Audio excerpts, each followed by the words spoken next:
session about 30 minutes ago. We're trying something new today. We're gonna multi-stream. So you will see this inside our Facebook group, and you will also hopefully see this in my YouTube channel. I'm using my personal YouTube channel, so you might see some of the channels I supposedly subscribe, but they're all of my kids' subscriptions. So um, I hope if you can just kind of check it out for me. There was a post that I put in. If you happen to, if you can see it from the YouTube channel, I'd like to know. And so let's come back to today's session. I am so excited to have our today's speaker today, Ines Young. As I mentioned earlier, she lives in Paris, and I'm so happy that she's here. Ines, would you like to take a couple minutes just to introduce yourself to our group? Yes, thank you, Amy. Thank you for inviting me, and I'm very happy to be on this chat. So I'm Ines Yong. I'm actually living in France. So I live in the suburb of Paris. I'm married to a Frenchman, and I have two kids. They are 9 years old and 4 years old. I'm a working mom, and I've been living in France for about 12 to 13 years. My origin is Malaysian. I've lived in different countries before moving to France, and we met each other in Singapore uh, 13 years ago, and finally we decided to settle down in Paris. That's amazing. Actually, before we go forward, what time is it there right now? It's 12 o'clock in the West Coast. It's 9 p.m. here. Okay, okay, okay. I thought it Yeah. was like 11 p.m. So I was like, oh my God, she's gonna be so tired. But thank you once again for joining us today. I look forward to this conversation. Yeah. So I'm just impressed. So how many languages do you speak? Well, officially, yeah, four languages. I Wow. speak English, French.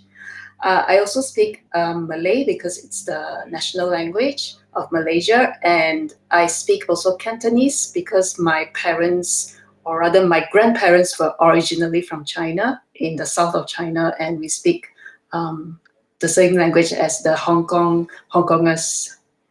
Wow. I'm so impressed. I'm always impressed by people who can speak so many languages.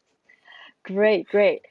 So I had some questions. Well, let's maybe start with some of them. And um, as we had this conversation before, I do have 5 children, and I do have some picky eaters. Some of them actually have very narrow choice of food that they would take. If anything is green, they just, they don't even want to try it. So I guess somebody with a very narrow food choices, especially if they dislike veggies, do you have any recommendations for us? Yes, I guess children at one point in time they would turn out to be fussy or more picky in their choices of food, and usually it's around 2 or 3 years old, and sometimes it may continue until their teen years or even adulthood. But it's quite normal for children to go through this phase where they discover and they also learn that they can decide, they have a preference, and also they have more awareness of themselves, that they are different from us, especially the mother. So when this starts around preschool years, I would recommend that parents would continue and uh, give more different types of exposures other than on the table at meal times. I would also recommend bringing more exposure in by reading about vegetables, for example, and also bringing them to when you do grocery shopping, for example, you can let them touch and, well, during normal times, not not at this period of pandemic, but that's how expose my eldest daughter. She's 9 years old now. She used to love just going to the supermarket and tell me what this is and what's the name of these vegetables. So they learn, and there's less pressure for them to learn and get exposed to different types of vegetables before you actually serve it to them during meal times. So during meal times, uh, if if your child is looking at it at the first time without having prior exposure, sometimes it's a surprise. It gets surprising for the child. So I always try to introduce and talk about a new food before I even actually serve to them. So now they are bigger, nine, and my son is 4 years old. So whenever they come home from school, they would ask, "So, mom, what's for dinner today?" And they would come to the kitchen and look at the food before I cook it. So it has become a habit, and they learn from young uh, to get to know about the food before actually I cook it.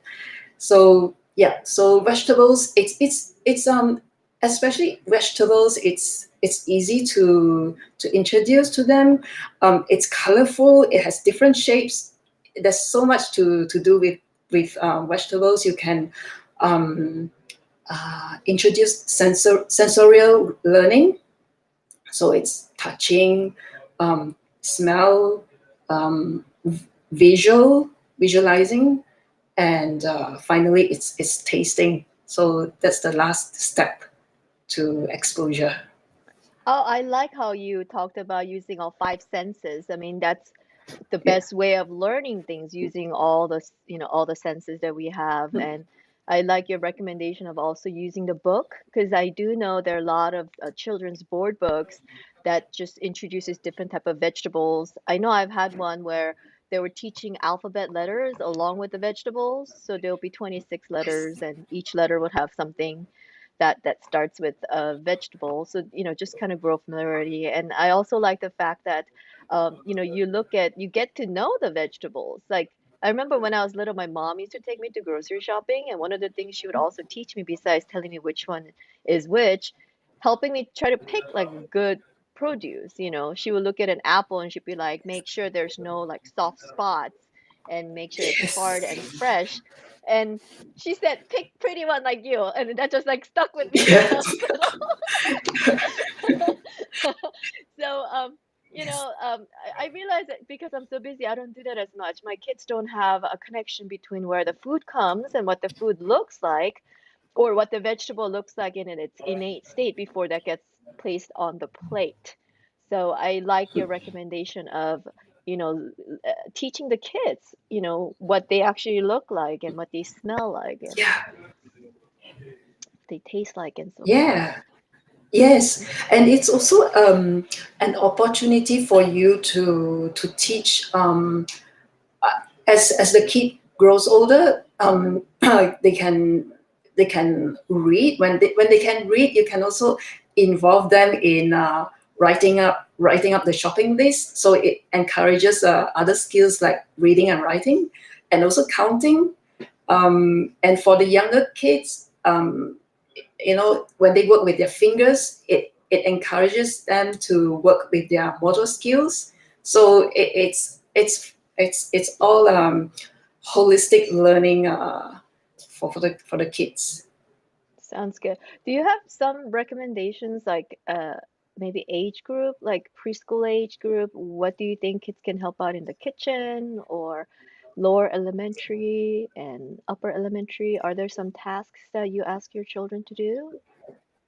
Yes, yes. For younger kids also, when they were around 2 to 3, they started to help me with like setting up the table. So they like to help me put on the tablecloth and place little napkins around the table, and so that's easy. And actually kids love to learn through imitation. So it's a good way to involve them, even though some tasks are more difficult for younger children. So as they grow older, you can involve them directly in the kitchen, like helping to tear out salad leaves. No, lettuce leaves. Sorry, It's that's what we okay. call it in France. Oh, really? Okay, and yeah, we call salad for a general term for any lettuces. So because we have rocket salad, we have different types of leaves. So in general, we call it salad leaves. Interesting. Yeah, yeah. Um, and then later on, oh, their favorite task is cracking eggs into a bowl. So that's a favorite among children. Well, I think around 3 or 4, they can start doing that. You can, yeah, just guide them along and show them, and they will be very happy to help. Sounds good. Sounds good. All right, so kind of related to veggies. So about 10 years ago, when my oldest was about 8 or so, I think I bought a book written by comedian Jerry Seinfeld's wife. And basically, the book talked about different ways we can hide vegetables in the food that we serve our kids. I just remember one time, like I followed it, I just ground up all the veggies and put it into my pasta sauce. And I remember my husband asking me, can we just eat like regular sauce? So I guess my next question is like, how did you, so should we hide some of the vegetables if they're not willing to do that? I mean, do you have any recommendations on that also? Yeah, hiding veggies in food, it's a very, very common strategy used by parents. Um, I personally don't really do that, but I think if for parents who have a hard time convincing their child to eat vegetables, I think you should just go for it. Hide the veggies, but use it as a stepping stone. So you start hiding veggies, but with the intention uh, that you get to the point where you actually can serve the veggies in their actual form. So you start with hiding veggies in maybe a soup, and then try to bring out the veggies, small pieces of veggies in soup or in puree, in small pieces. So as your child progress and starts to see small pieces and starts to accept it, then you can move on to making maybe mushy vegetables, Okay. and the child can actually see the vegetables, and then you move along. So you make small little steps from hiding to showing up as small pieces to at the end showing the vegetables in its original form. So Okay. use it as So a stepping stone. Yeah, so never as like the end, because you know what I can think about is chopping things and putting in a dumpling so that they don't see it, or hide it inside of fried rice or something. But what you're suggesting is you can use that as a starting point, but try to make yeah, progression so that yeah, eventually they see what the vegetable looks like. yeah, Okay, yeah. I like that. But I like yeah, that. but of course you have other ways to show them also, like involve them in cooking in the kitchen, like asking them to help you chop up into small pieces. That's really interesting, and I know it works well with my son. I've seen how he not wanting to eat shallots, for example, to actually want to eat it because he prepared it himself. Sure. Yeah. So, but always manage your own expectations as well, because children, they change very fast. They change maybe within a month. They might say, okay, I don't like it anymore. So but you know when you do continuous exposure, you know that you will get it one day. You will win at the end. So we call that acquired taste. So, you might Yeah. not enjoy it, and the more you enjoy it, I mean, more you try it, you end up liking it. So, yeah, I mean, Yeah. when I was little, I hated garlic. I couldn't understand why it went onto every single Korean food. But now that I'm Yes. older, I'm like, oh, garlic is so good. So, definitely their Yes. palates Yes. change and preferences do Yeah. change. So, I mean, I'm glad that Yes. my mom kept introducing me to that. Otherwise, I would not have discovered it. So, Yeah. Yeah. okay. I guess Definitely. next one I want to ask you about is some food aversion, like sometimes they just don't want something. Either it's fish or, they just say, I do not want this. So do you have any recommendation? Let's say my child says, I hate fish and Yeah. I don't want to try fish. Yes. Fish is, I think, the main difficulty children have with fish. It's the smell. Um, so, uh, what I can recommend is you introduce different types of fish to your children. I know my daughter, she has preference for certain fish. Um, I think she prefers oily fish. Yeah, oily fish, and I would recommend, if really your child doesn't like any fish, uh, go for the oily fish because it has omega 3. It's you get more nutrients from oily fish. So go for oily fish rather than white fish. As for cooking, okay, this is personal, but this is also what my children told me. They say that, okay, steamed fish, they tend to smell it more, and grilled fish or barbecued fish, there's lesser smell, and you can also use some spices like ginger to cover the smell. And I know that this works for my kids, and because I know what they prefer and what works, I stick to that. So it's not about having fish to have its nutrients. We know that some fish, like the oily ones, have better nutrients, so you go for that, and the rest of it, you just have to pick your battles. Okay, sounds good. And also, Yeah. as parent, perhaps maybe we can look into different repertoire and see um, different spice or different ways of cooking. I guess, if you're not willing to cook it, maybe you can try a different restaurant, maybe. So Mm, they can try different types of fish or different ways of getting it cooked, perhaps. yeah. So Yeah. look, asking the parents to be I open-minded in the yes. way that the I child's also have. ingredient is cooked. Yes, and also it's very important to get the freshest fish you can find. If I think I prefer to get my fish from the farmers market. Otherwise, I'd get it from specialized frozen.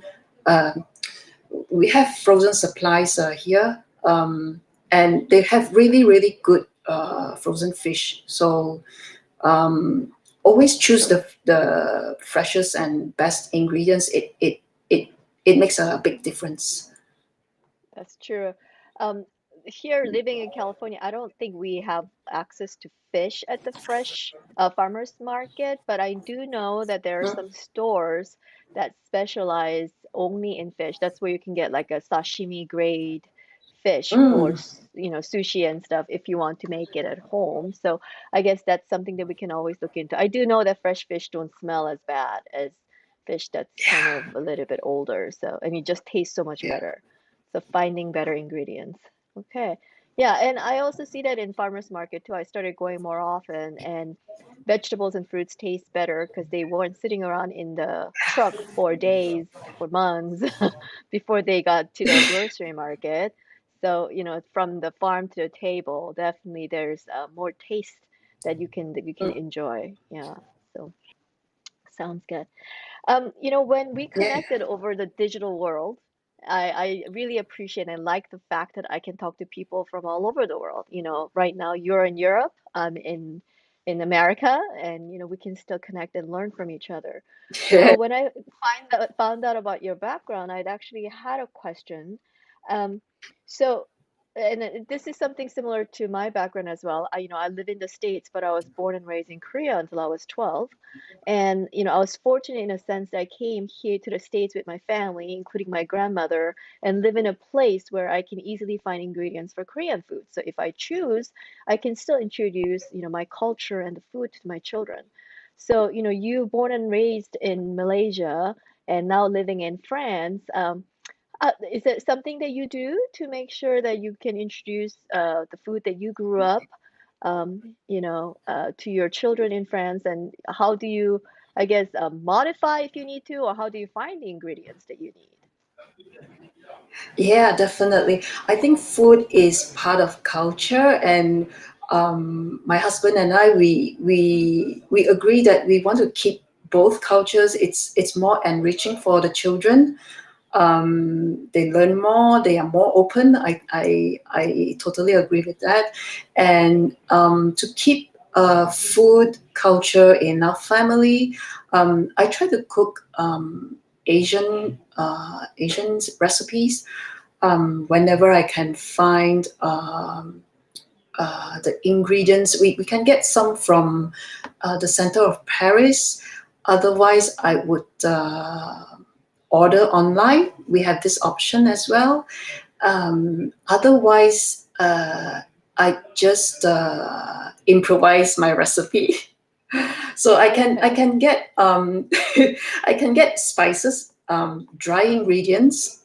That's not a problem. Sometimes I even ask my family in Asia to send it to me.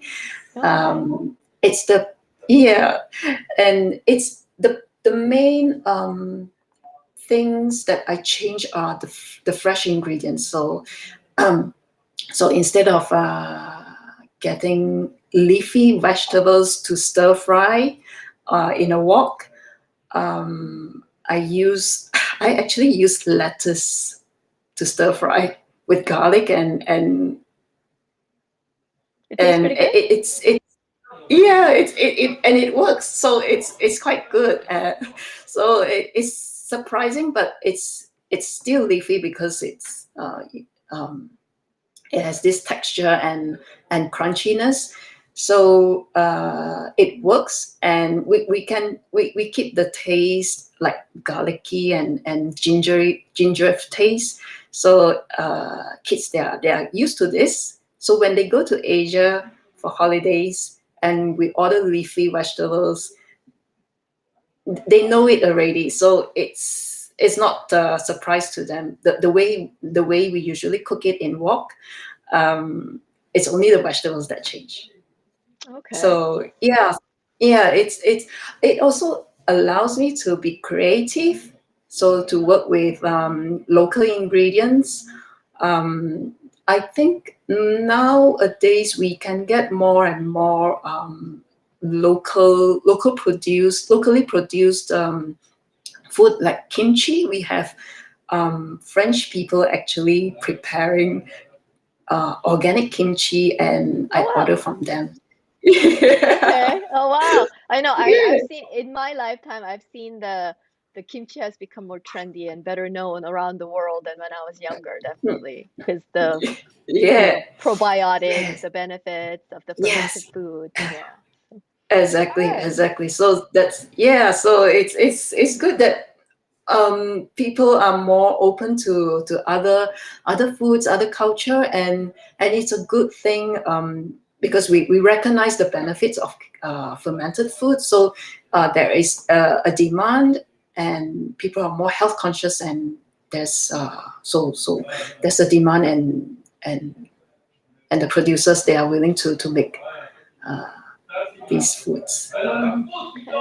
How about another question I had is, having a blended culture in your household, like how do you and husband, you mentioned that you and your husband had decided that you're going to introduce both culture to your children. So, how do, and you kind of mentioned it. So maybe we can expand a little bit on that side of it. Yeah. Yes. We have, yeah, definitely we have both culture. So at home we speak English and French. So my kids are bilingual. We have also decided early on that they would go to bilingual school. Public schools in France introduced English language as second language around. Um, I would use age as reference around 12 years old.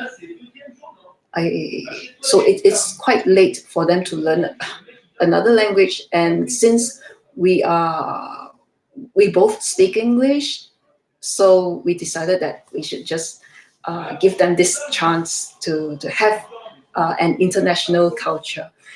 Um, so my kids speak French among themselves,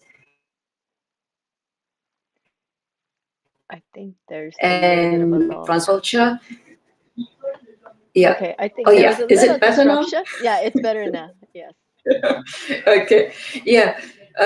Yeah. So I was saying. So obviously we are in France. We are in this beautiful French culture and this French language and everything.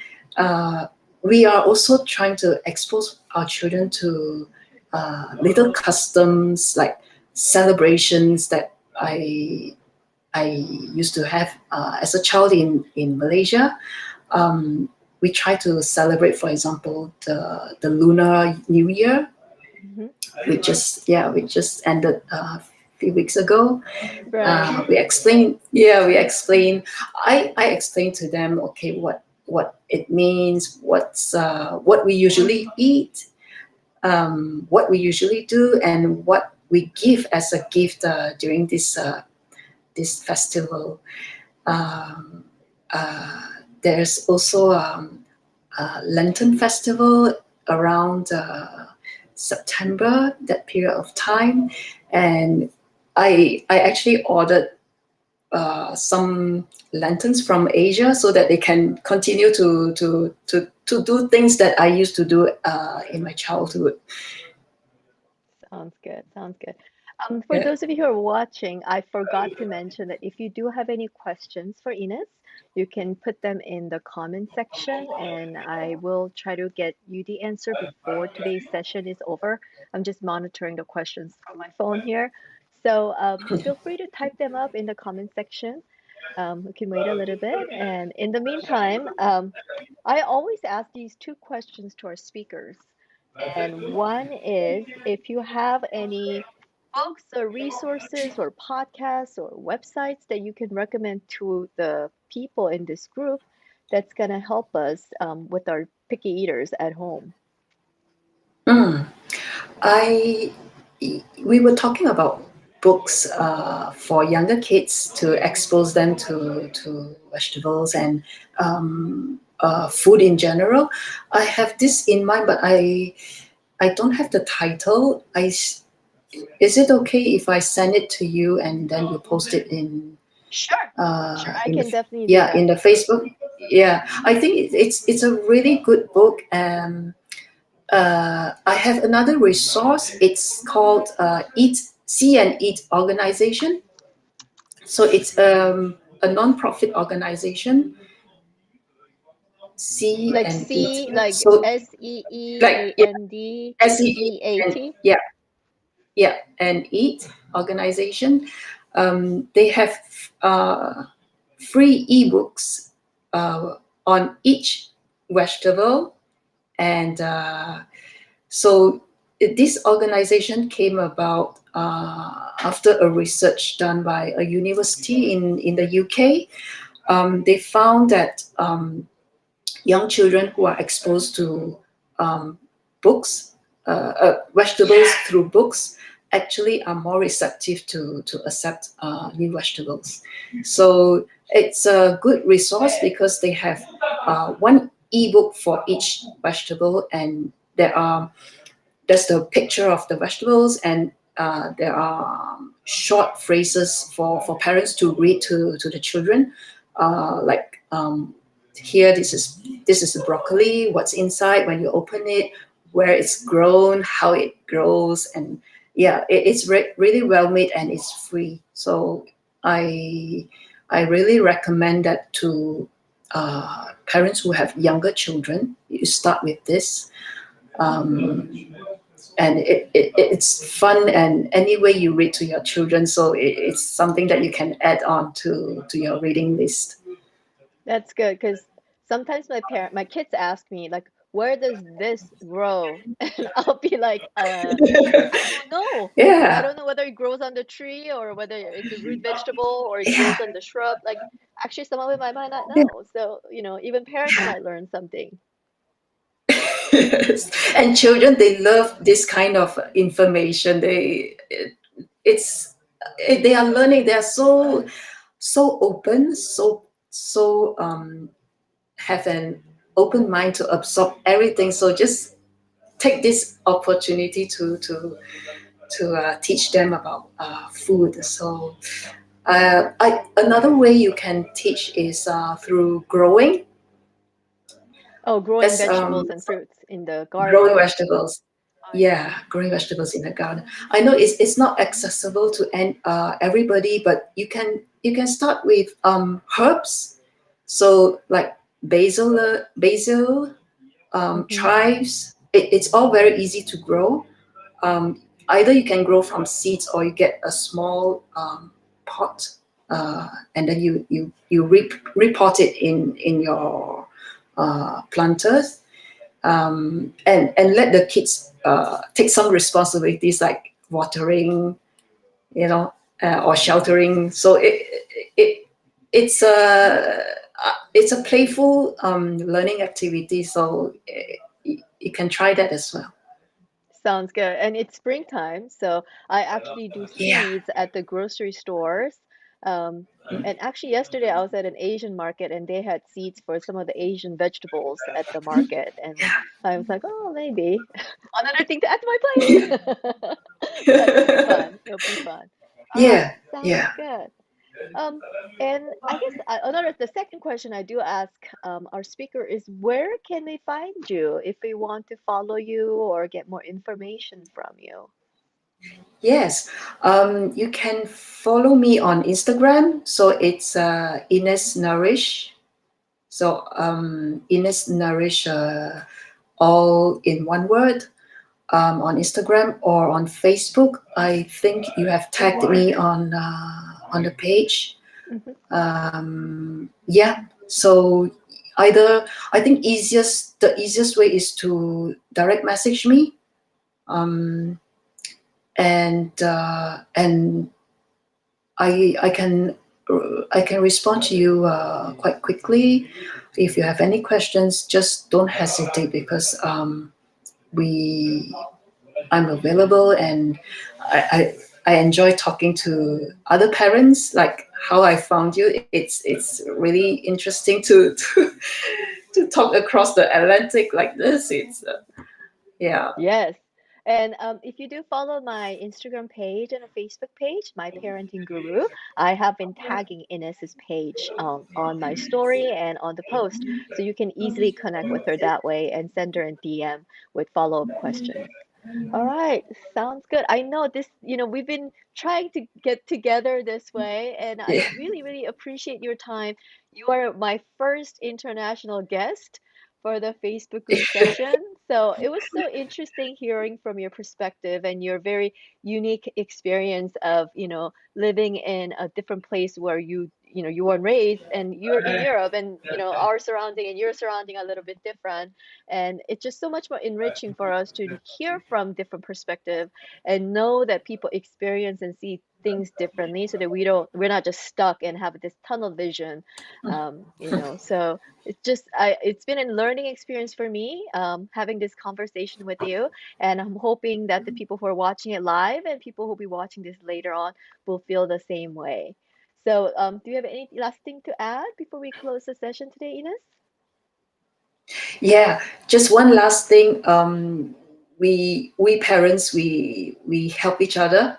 Like this saying, it takes a village to raise children. So don't hesitate. I know that I raised my children without my family, without my in-laws. So I know how it feels to parent and sometimes feel alone. So don't hesitate to reach out and reach out to Amy as well. She has lots of resources, and her group is a safe place to exchange information. So yeah, Sounds good. Thank you so much for the endorsement. And I totally agree with you. And that's the reason why I started this community because anytime I talk to any other parents, I always learn something new.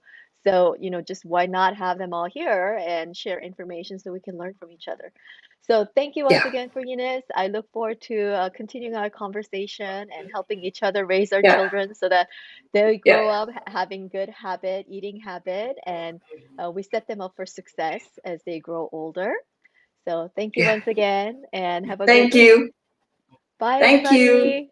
Bye. Bye.